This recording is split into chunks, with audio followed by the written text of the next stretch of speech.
مشہور ہے کہ حضرت ابراہیم علیہ السلام مہمان نوازوں کی روایت کو شروع کرنے والے پہلے شخص تھے۔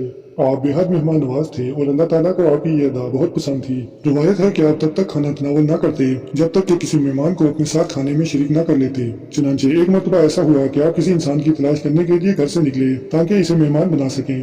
آپ نے بہت تلاش کیا مگر کوئی بھی مہمان بننے کو تیار نہ ہوا۔ تھک ہار کر واپس پلٹے تو دیکھا کہ ایک اجنبی گھر میں کھڑا ہے۔ آپ نے پوچھا تم کون ہو؟ اجنبی نے کہا میں ملک الموت ہوں اور مجھے رب العالمین نے ایک بندے کی طرف بھیجا ہے تاکہ اسے خوشخبری سنا سکوں کہ اللہ تعالیٰ نے اسے اپنا خلیل بنا لیا ہے۔ آپ نے پوچھا وہ کون خوش نصیب ہے؟ اگر مجھے پتہ چل جائے تو تا دم آخر اس کا ہمسایہ بنا رہوں۔ ملک الموت نے کہا وہ خوش نصیب تو آپ ہی ہیں اور یہ اس وجہ سے ہے کہ بلا امتیاز و تفریق آپ کی عطاؤں کے دروازے لوگوں کے لیے کھلے ہیں۔ اللہ تعالیٰ کو آپ کی یہ ادا بہت پسند تھی کہ آپ اس کی مخلوق پر بے حد رحم دل تھے۔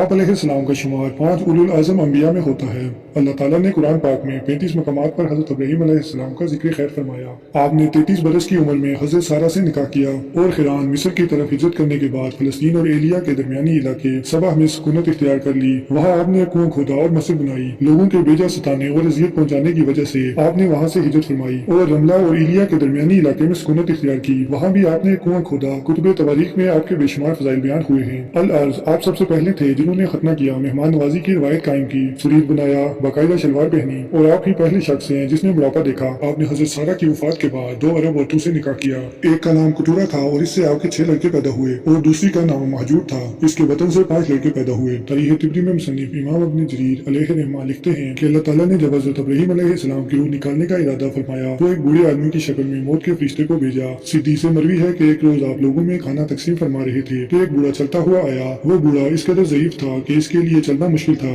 آپ کی نظر اس پر پڑی تو ارزائے ہمدردی اس کی طرف گدا بھیجا تاکہ وہ اس پر سوار ہو کر آ جائے۔ بوڑھا آپ کے پاس پہنچا تو آپ نے اس کے سامنے کھانا پیش کیا، مگر یہاں ایک عجیب واقعہ رونما ہوا۔ وہ بوڑھا جب منہ میں لقمہ ڈالنے کے لیے ہاتھ اٹھاتا تو باعث ضعیف ہاتھ چوک جاتا اور لقمہ منہ کے بجائے کبھی ناک پر لگتا اور کبھی کان پر، حتیٰ کہ اگر وہ بمشکل ایک لقمہ منہ میں ڈالنے میں کامیاب ہو جاتا تو وہ شرمگاہ کے راستے باہر نکل آتا۔ اس بوڑھے کی بے بسی پر حضرت ابراہیم علیہ السلام کو بے حد ترس آیا۔ آخر آپ نے اس بوڑھے سے یہ پوچھا اے شخص یہ تم کیا کر رہے ہو؟ اس نے جواب دیا میرا ہاتھوں پر اختیار نہیں رہا، بھوک مٹانے کو کھانا کھاتا ہوں مگر پیٹ میں کچھ رکتا نہیں، بہت تکلیف میں ہوں۔ آپ نے پھر پوچھا تمہاری عمر کیا ہے؟ اس نے عمر بتائی تو آپ نے فرمایا تم مجھ سے صرف 2 سال بڑے ہو، اگر تمہارا یہ حال ہے تو 2 سال بعد میں بھی اس حال کو پہنچ جاؤں گا۔ آپ نے اس وقت دعا فرمائی اے اللہ اس حالت کے آنے سے پہلے مجھے موت دے دے۔ چنانچہ وہ بوڑھا اچانک اٹھ کر کھڑا ہوا جو کہ در حقیقت موت کا فرشتہ تھا اور اس نے حضرت ابراہیم علیہ السلام کی روح قبض کر لی۔ اس وقت آپ کی عمر 200 سال تھی اور ایک دوسرے قول کے مطابق 175 سال تھی اور ایک تیسرے قول کے مطابق 190 سال تھی۔ مذکور ہے کہ حضرت داؤد علیہ السلام اور حضرت سلیمان علیہ السلام کی طرح حضرت ابراہیم علیہ السلام کو بھی موت اچانک آئی تھی۔